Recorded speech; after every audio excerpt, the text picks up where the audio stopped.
좋을 것 같습니다. 사울이 비록 이스라엘의 왕으로 이 내용을 보게 되면 뽑히기는 했지만 왕으로서의 어떤 실제적인 권한을 얻은 것은 아니었음을 우리는 오늘 본문의 내용 1절부터 15절의 내용을 가지고 볼 수가 있습니다. 그러던 중에 이제 암몬 족속이 길르앗 야베스를 공격하게 되는데 이 사건을 통해서 사울에게 왕으로서의 위치를 나타낼 수 있는 기회를 이제 제공받게 되는 과정을 소개하고 있습니다. 암몬 족속이 길르앗 야베스를 위협하고 있습니다. 그러나 야베스는 어떻게 하냐면 화친을 제의하고 나서는 것을 보게 됩니다. 이제 자세한 내용은 이때 뒷부분에 가서 더 설명을 하도록 하겠습니다. 그럼에도 불구하고 암몬은 2절에 이렇게 이야기를 하고 있는데 어떻게 이야기하고 있냐면 너희 오른쪽 눈을 다 빼야 화친하겠다고 합니다. 뿐만 아니라 온 이스라엘을 이같이 모욕하겠다고 이야기를 하고 있습니다. 치욕적인 조롱으로 응답하고 있는 것을 우리가 볼 수가 있는데 야베스는 급히 그래서 이스라엘 국가의 여러 지파들이 있잖아요. 그 지파들에게 구원을 요청을 하게 됩니다. 하지만 소식을 들은 백성들은 소리 높여 울기만 할 뿐, 그 내용이 4절에 등장하고 있습니다. 울기만 할 뿐 아무런 도움이 되지 못하고 있었습니다. 그러나 단 한 사람, 누가 있었냐면 사울은 이 말을 듣고 오늘 저희가 읽었잖아요. 하나님의 영에 감동이 되어서 크게 사울이 분노하고 있는 것을 보게 됩니다. 한결의 소를 취해서 각을 떠서 이스라엘 사방으로 보내면서 자신과 사무엘을 따르지 아니하면 이와 같이 소를 찢어 놓은 것 같이 너희들을 다 찢어서 죽이겠다고 이제 협박 아닌 협박, 어떻게 보면 강한 경고를 이스라엘 백성들에게 하게 됩니다. 그러면서 전쟁에 참여할 것을 명하게 되는 것을 볼 수가 있습니다. 이에 백성들이 하나님을 두려워하는 마음으로 크게 반응하고 있습니다. 그래서 몇 명이 모였습니까? 거기에 보면 33만 명의 대군이 모였습니다. 사울은 그들을 이끌고 나아가 암몬 족속을 굉장히 크게 대파하고 무찌르게 됩니다. 이후 사울 곁에 있던 부하들은 이 기회를 타서 사울을 무시했던 사람들을 어떻게든지 없애버리자, 그들을 죽여버리면 어쩌면 좋겠다고 해서 자기를 높이려고 이렇게 하는 모습을 보게 됩니다. 그러나 사울은 그러지 않았습니다. 자기를 높이려 하지 않았습니다. 전쟁에서의 승리는 누가 준 거냐면 자기의 능력이 아니라 하나님께로부터 온 것이기에 자기를 높이려 하지 않았던 것입니다. 관대함과 겸손에서 진정한 리더십이 세워지는 을 볼 수 있는 대목이기도 한데 사울의 모습은 오늘날 우리에게 거룩한 분노와 어리석은 분노를 분별하도록 이끌어내고 있습니다. 분노라고 하면 이래야 될 것 같습니다. 분노해야 할 때 분노하지 못하는 것은 옳지 않다는 것입니다. 다시 말하면 화를 내야 될 때 화를 내야 되는 것이 당연하다는 것입니다. 또는 분노해야 할 때와 분노하지 말아야 될 때, 분노하지 말아야 할 때 오히려 분노하는 것도 잘못됐다고 이야기를 하고 있습니다. 다시 말하면 분노해야 할 때와 분노하지 말아야 할 때를 잘 분별하는 우리에게 지혜와 용기 또한 성숙함을 위해서 우리는 기도해야 될 것입니다. 자, 오늘 본문을 좀 더 구체적으로 살펴보도록 하겠습니다. 아마 PPT로 이제 굵직한 제목들만 아마 등장을 할 텐데요. 하나를 넘기게 되면 아마 지도가 나올 겁니다. 그 지도의 배경들이 어떻게 이제 이루어졌는지 오늘 11장에 대한 내용을 저렇게 하살표 방향으로 이렇게 해서 엮어지는 모습을 볼 수 있는 참고하시면 될 것 같고요. 다음을 넘겨주시고 제가 얘기할 때마다 한 절씩 넘어가시면 좋겠습니다. 1절을 보게 되면 길르앗 야베스는 과연 어떤 곳입니까? 이렇게 이제 제가 질문을 드리고 싶습니다. 요단 동편 길르앗 지방의 성읍으로서 한때 베냐민 지파의 성읍 기브아 사람들의 문제로 인해서 전 이스라엘 지파에게 크게 도륙을 당하기도 한 성읍이었습니다. 다시 말하면 이는 그들이 기브아 문제를 논의하기 위한 여호와의 총회에 참석지 않았기 때문에 결과적으로 어떻게 했냐면 도륙을 당해버렸습니다. 이 사건으로 인해서 그 길르앗 야베스에 있는 사람들의 인구가 엄청나게 줄어들었다는 거예요. 그들의 인구가 대폭 감소하게 됐고 그 세력이 약화되어 있었음으로써 암몬의 공격에 감히 그들이 맞서지 못했던 것을 우리는 볼 수가 있습니다. 2절을 보게 되면 내가 너희 오른 눈을 다 빼야 너희와 언약하리라는 말씀을 보게 되면 나하스의 이러한 말은 그의 침략의 의도를 분명히 해주는데 그것은 야베스 길르앗 주민들의 눈을 빼서 전체 이스라엘 민족으로 하여금 심한 치욕을 느끼게 하려는 것이었습니다. 이는 암몬 족속이 사사 입다를 통해서 당한 패배에 대한 서력을 갖기 위한 의도였는데 그가 7일간의 유예 기간을 주면서까지 이런 모욕적인 발언을 서슴지 않았던 것은 당시의 이스라엘 국가 제도가 얼마나 조직이 연약했는지, 조직적이지 못했는지를 여실히 얘기해주고 서로 통합되지 못했는가를 단적으로 증명해주고 있는 모습을 이야기하고 있습니다. 굉장히 관대한 모습으로 너희들을 이렇게까지 살육하겠다고 얘기를 하고 있는 거예요. 7일간의 기간을 주고 얘기를 하고 있습니다.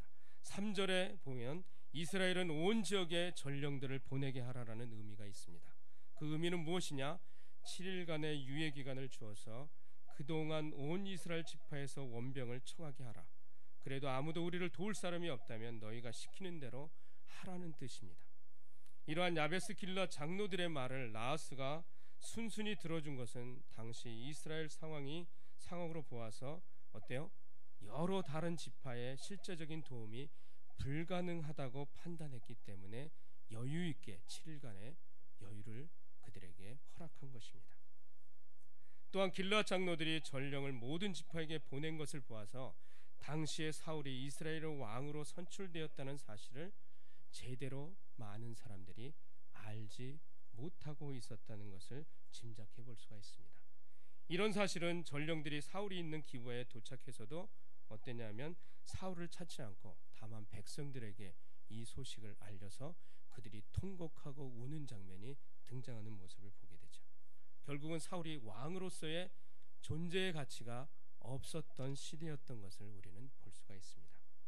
7절에서 사울과 사무엘을 따르지 아니하면이라는 말씀이 나오는데 신학자 카일이라는 사람은 사울이 사무엘의 이름을 함께 사용한 것을 보게 되면 예언자로서의 사무엘의 권위를 내세워 주기 위해서였다고 해석하기도 하지만 다른 신학자는 이렇게 얘기하고 있습니다. 페이네 스미스라는 사람은 뭐라고 얘기하냐면 자신의 왕권이 하나님의 선지자에 의해 되어진 합리적인 사실이라는 것을 나타내기 위해서였다고 기록을 하고 있습니다.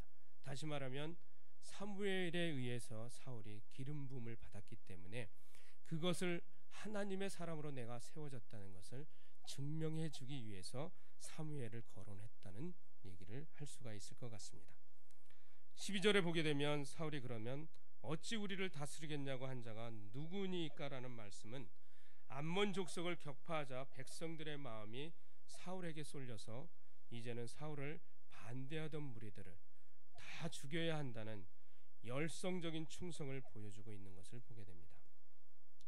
사울을 반대하던 무리들이란 10장 27절에 나오는 사람들인데 어떤 사람이냐면 어떤 불량배들이라고 이렇게 일컫고 있습니다. 이들은 사울의 소집령에도 순응하지 않고 야베스 길르앗 성읍을 위한 전투에 참전치 않은 자들이었습니다.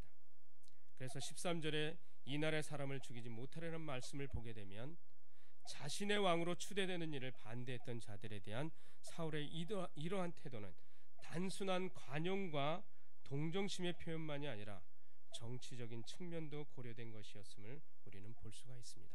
왜냐하면 즉위 초부터 어떻게 보면 그를 반대하는 세력이 있다 해서 다 살육하고 죽인다 그러면 계속 그가 있는 기간 동안에 아마 어쩌면 그가 통치하는 기간 동안에 불협화음이 계속해서 발생할 수 있는 원인이 생긴다는 것을 어쩌면 알고 있었기 때문에 그러한 결과를 만들지 않기 위해서 아마도 이렇게 조치하지 않았나 이렇게 생각해 볼 수 있을 것 같습니다. 자, 14절에 등장하는 길갈이라는 지역이 있습니다.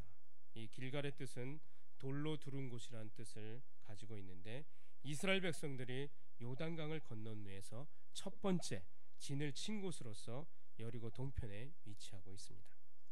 여호수아는 요단강을 건널 때 강바닥에 돌 12개를 치해서 이곳에 기념비를 세우고 모든 백성들에게 할례를 시행했으며 가나안 전쟁이 일시적으로 종식되어서 땅 분배가 이루어질 때까지 길갈은 진지로서 사용되었던 곳입니다.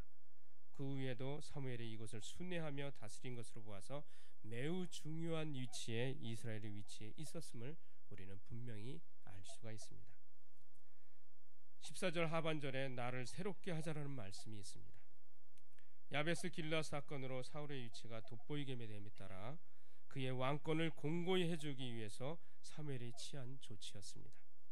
새롭게 하자는 말 속에는 그때까지는 사울을 중심으로 한 국가 체제가 바로 서지 못하고 있었음을 나타내주고 있는 것을 보게 됩니다.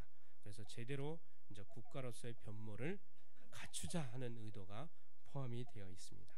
15절에 또 이렇게 얘기합니다. 사울을 왕으로 삼고라는 말씀은 이미 사무엘상 10장 1절에 왕으로서의 기름부음을 받았는데 두 번씩이나 기름부음을 받았다고는 볼 수가 없습니다. 본문에서는 아마도 미스바에서 사울을 왕으로 추대하는 일에 많은 반대자들이 있었기 때문에 아마도 야베스 길라앗의 사건 이후로 어쩌면 사울을 왕으로 추대하는 것에 만장일치로 많은 사람들이 어쩌면 그가 왕위에 오르는 것을 재확인했다는 것으로 증명해 볼 수가 있을 것 같습니다. 그래서 즉 미스바에서는 사울을 왕으로 선포되었으나 길갈에서는 어땠냐면 왕으로서의 대관식이 행해진 것과 같다고 보는 것이 이치에 맞을 것입니다. 그래서 오늘 본문의 내용을 가지고 우리가 용감한 사울에 대해서 몇 가지 은혜를 나누기를 원합니다. 먼저 살펴볼 것은 슬픈 소식입니다. 1절과 4절의 내용을 보시면 사자들이 기브에 와서 야베스 성이 포위되었고 암몬 사람 나하스가 이스라엘 사람들의 오른 눈을 빼내어 그들을 모욕하는 조건으로만 그들과 언약을 하려고 한다는 것을 전해주고 있습니다. 이 소식을 들은 모든 백성이 그와 같이 치욕적이고 잔인한 소식을 듣고 소리 높여 울었던 것은 아마도 당연한 일이라고 볼 수가 있을 것 같습니다. 이와 마찬가지로 우리의 원수는 항상 이렇게 하나님의 백성을 저주하며 삼키려 한다는 사실을 여러분 기억했으면 좋을 것 같습니다. 그러니 어떻게 하나님의 백성이 하나님의 원수들과 화평의 언약을 맺을 수 있겠습니까? 그와 같은 타협은 하나님의 말씀에 어긋나는 것임을 우리는 기억하기를 바랍니다. 우리의 영혼의 원수, 즉 세상은 여전히 우리가 우리의 영적 통찰력을 포기한다면 기꺼이 우리와 언약을 맺으려고 한다는 사실입니다. 많은 사람들이 우리 그리스도인들조차도 우리가 세상과 구별되게 살지는 못합니다. 즉 세상 속에 들어가 살고 있습니다. 그렇다면 그들과 타협하고 연합하는 것에 대해서 우리가 다시 한번 우리는 생각해 볼 필요가 있다는 것을 이 말씀을 통해서 이야기해 주고 있습니다. 이것이 바로 어쩌면 슬픈 소식이라고 할 수 있을 것 같습니다. 그 다음 살펴볼 것은 하나님에 대한 부르심에 대해 알아보겠습니다. 6절에 보게 되면 사울이 이 말을 들을 때 하나님이 영에게 크게 감동되매 그의 노가 크게 일어나라고 기록하고 있습니다. 그의 분노의 원인은 틀림없이 온 이스라엘에 닥칠 치욕이었음을 우리는 알 수가 있습니다. 그는 하나님의 영에 감동되었다는 것은 성령의 뜨거움을 체험하였음을 우리는 볼 수가 있습니다. 만약 성령께서 어떤 뜨거운 바람을 우리 마음속에 불러일으키신다면 우리가 간구하고 바라는 것을 소유하라는 하나님의 부르심으로 간주할 수 있을 것입니다. 그래서 하나님의 부르심에 여러분 반응하며 살고 또한 행동하시기를 주님의 이름으로 축원합니다. 자, 그 다음은 두려움 없는 도전입니다. 7절을 보게 되면 소의 각을 떠서 그것을 이스라엘 전 지역에 보낸 것은 아무 반응 없는 민족을 향해 나팔 소리처럼 하늘로부터 울려 퍼지는 것 같았을 것입니다. 여호와의 두려움이 백성에게 임했다, 이 말 여러분 한번 상상을 해보십시오. 여호와의 두려움이 백성에게 임했다. 굉장히 표현이 긴장되지 않습니까? 여호와의 말씀이 백성에게 임했습니다. 긴장해야 될 때라고 생각을 합니다.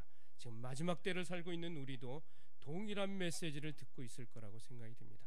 마지막 때에 하나님이 우리에게 말씀하고 있다고 생각을 할 수가 있습니다. 사람이 성령의 능력 있는 권세 아래서 행동하고 있을 때 반드시 징표가 따르게 마련입니다.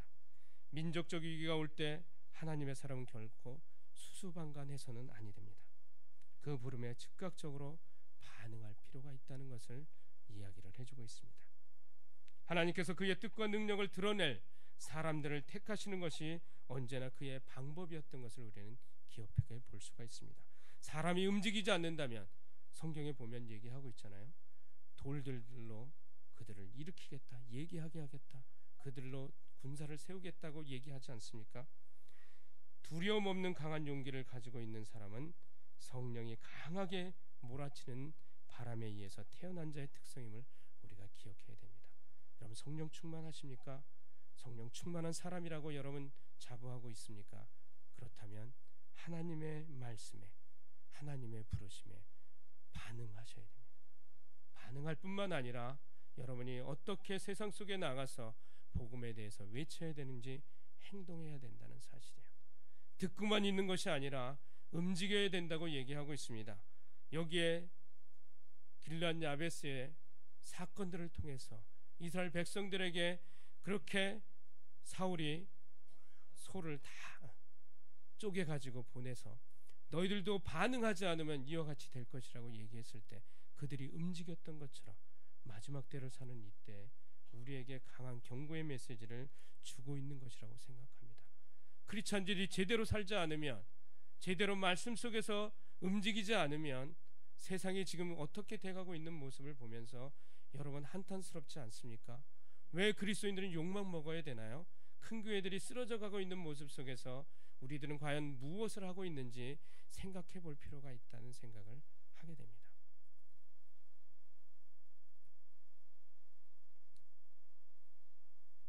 그 다음으로 생각해 볼 것은 큰 구원의 소식입니다.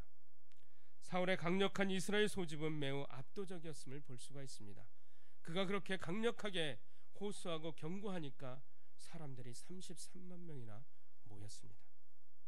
7절에 보게 되면 그들이 한 사람같이 나왔다고 얘기하고 있어요. 33만 명이 나오는데 어리둥절하게 나온 것이 아니라 한 사람의 모습처럼 그렇게 등장했던 것을 볼 수가 있습니다. 이 표현을 보면 하나님께서는 언제나 성령의 영감에 의한 메시지를 통해서 역사하신다는 것을 우리에게 보여주고 있습니다. 8절부터 11절에 이야기하듯이 야베스 사람의 구원은 시기가 적절했고 자비로웠음을 우리는 알 수가 있습니다. 포위된 이스라엘 백성들은 싸움을 할 수 없게 되고 몸에 수치로운 패배의 표를 지니게 됨으로써 이스라엘의 평생의 치욕이 될 찰나에 있었음을 우리는 보게 됩니다. 그러나 하나님의 신의 감동을 받은 사울은 그 치욕을 제거해 버렸던 것을 보게 됩니다. 한순간에 성령이 충만한 삶은 그리스도와 그의 큰 목적을 위해 얼마나 큰 능력이 될 수 있는지를 우리에게 보여주고 있습니다. 하나님의 뜻에 합한 사람, 성령이 하나님의 영에 합한 사람, 성령 충만한 사람, 성령으로서 어떻게 보면 하나님의 민감하게 반응하는 사람들을 이 시대에 찾고 있다고 얘기할 수 있을 것 같습니다. 어마어마한 놀라운 일들을 우리는 목도할 것입니다. 길르앗 야베스의 사람들과 같이 그리스도에 대한 증거를 잃어버리고 하나님의 온 교회의 치욕을 가져올 위험에 처해 있는 사람들이 오늘날 굉장히 우리 주위에 많지 않습니까? 세상을 바라보십시오. 여러분 주위를 한번 바라보십시오. 악을 향해 달려가고 있는 모습을 볼 수 있지 않습니까? 교회의 청년들이 사라지고 있어요. 교회 주일학교가 없어지는 교회가 많다고 이야기하고 있습니다. 다음 세대, 과연 다음 세대 우리가 걱정하고 준비해야 될 때가 아닌가요?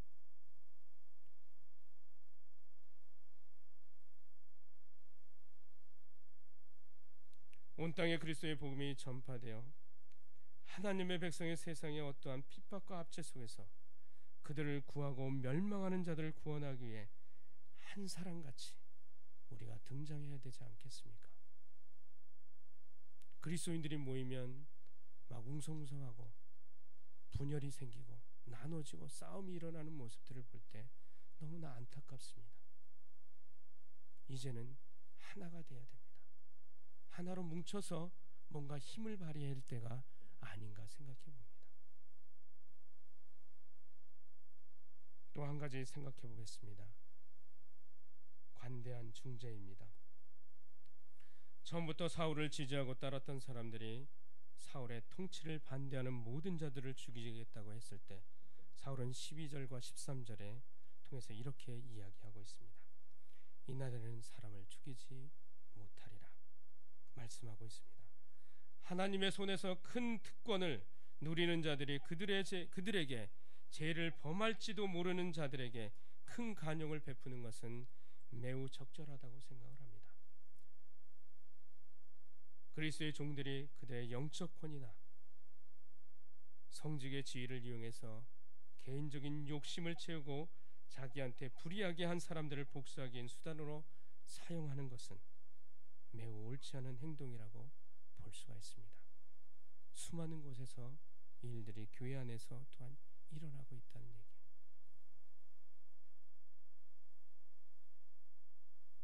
저도 여기 협동 목사로 돼 있지만 모르겠습니다. 담임 목사님 계시지만 부교육자로 있는 사람들 1년 단위에 어떻게 보면 계약직이잖아요. 우리가 생각하면 세상적으로 하면 파리 목숨과 같은 사람, 마음에 들지 않으면 떠나야 돼요. 또 가라고 하면 가야 돼요. 근데 그것을 정말 하나님 앞에서 신실하게 살려고 노력하고 열심히 최선의 삶들을 살고자 하는 사람들을 세워줘야 되는데 일부는 자기의 지위를 이용해서 그 사람들을 짓밟고 있다는 것입니다. 클 수 있는 사람들을 크게 만들어야 되는데 건강한 교회를 세우기 위해서 세울 수 있는 능력 있는 사람들을 세워야 되는데 많은 사람들은 그것을 올라가는 것을 죽이고 있는 것을 제 주위에도 너무나 많이 보고 있습니다. 제가 안양지구에서 사역할 때 제 후배들에게 이런 얘기를 했습니다. 나를 짓밟고 올라가라. 나는 지도자의 한계로서 나의 역할은 아마 여기까지일지 모른다. 나보다 더 유명한 사람, 더 높은 지위를 갈구하며 나를 밟고서라도 올라갔으면 좋겠다. 이렇게 얘기를 수없이 얘기한 적이 있습니다. 지금도 마찬가지예요. 저희 후배들에게 얘기하고 있습니다. 나보다 더 똑똑한 리더가 돼야 된다. 나보다 더 특출한 리더가 돼야 된다고 얘기하고 있습니다. 그렇지 않으면 세상이 바뀌지 않는 모습들을 너무나 많이 보고 있기 때문에 그렇습니다. 다만 묵묵히 예수 그리스도께서 그의 다스림을 반대했던 자들을 다스릴 때까지 기다려줄 줄 아는 여유에 있는 삶을 우리는 살아야 되지 않을까 생각해 봅니다. 자, 마지막입니다. 행복한 결과에 대해서 한번 보겠습니다. 15절에 보게 되면 아주 행복한 결과로 마무리를 짓고 있습니다. 모든 백성이 어디로 모였습니까? 길갈로 가서 거기서 여호와 앞에서 사울을 왕으로 삼고 길갈에서 여호와 앞에 화목제를 드리고 사울과 이스라엘 모든 사람이 거기서 크게 기뻐했다고 말씀하고 있습니다. 이것은 하나님의 은밀한 부르심에 대한 공적인 확증인 것을 우리는 볼 수가 있습니다. 모든 이스라엘 백성들에게 이제는 사울이 왕이 되었음을 공식적으로 인정하고 선포한 순간이었던 것을 보게 됩니다. 예전의 길갈이 어땠냐면 고통과 굴욕 때문에 잊을 수 없게 된 장소였다면 지금의 길갈은 어떻습니까? 기쁨이 넘치는 장소가 되었다는 것입니다. 축복의 장소가 되었다는 것입니다. 여러분들도 마찬가지일 거라고 생각합니다. 삶의 현장이 지금은 고통과 여러 힘듦 속에 있지만 반드시 그곳이 기쁨의 장소로 변할 것을 기대한다면 날마다 주님과 동행하며 어쩌면 주님께 반응하는 삶을 사시길 주님의 이름으로 축원합니다. 성령의 민감한 삶을 사십시오. 성령께서 얘기하는 곳에 여러분의 마음을 두시기를 바랍니다. 말씀을 정리해 보겠습니다. 야베스 길앗 주민들이 암몬 족속에게 포위되어 다른 이스라엘 지파들에게 도움을 청했으나 아무도 그들을 도우려는 엄두를 못 내고 도리어 슬픔에 잠겨 있을 때 사울이 군사를 이끌고 모집해서 암몬 족속을 격파함으로써 왕으로서의 모습을 나타내었고, 또한 사울이 암몬 족속을 격파하고 승리하자 이때까지 사울의 왕위에 대한 소극적으로 따르던 백성들 태도가 달라졌던 것을 보게 됩니다. 이에 사무엘은 모든 백성을 길갈로 모으고 그곳에서 사울의 왕권을 재확인해주고 있습니다. 사랑하는 성도 여러분, 사울이 하나님의 영에 크게 감동되어 전쟁을 승리케 하였던 것처럼 우리들도 성령 충만한 삶을 통해 힘들고 지친 세상 속에서 승리의 나팔을 불고 용감한 사람처럼, 정말 용감한 사울처럼 그렇게 사시기를 주님의 이름으로 축원합니다. 자, 좌우에 있는 사람하고 또 한마디 했으면 좋겠습니다. 오늘 말씀을 통해서 그냥 단순하게 은혜 받았습니다 이렇게 얘기하지 마시고 무슨 은혜를 받았는지 한마디 한 구절로 대화를 나눴으면 좋겠습니다. 무슨 은혜가 됐었습니까? 한번 물어보시고 대답을 해주시면 좋겠습니다.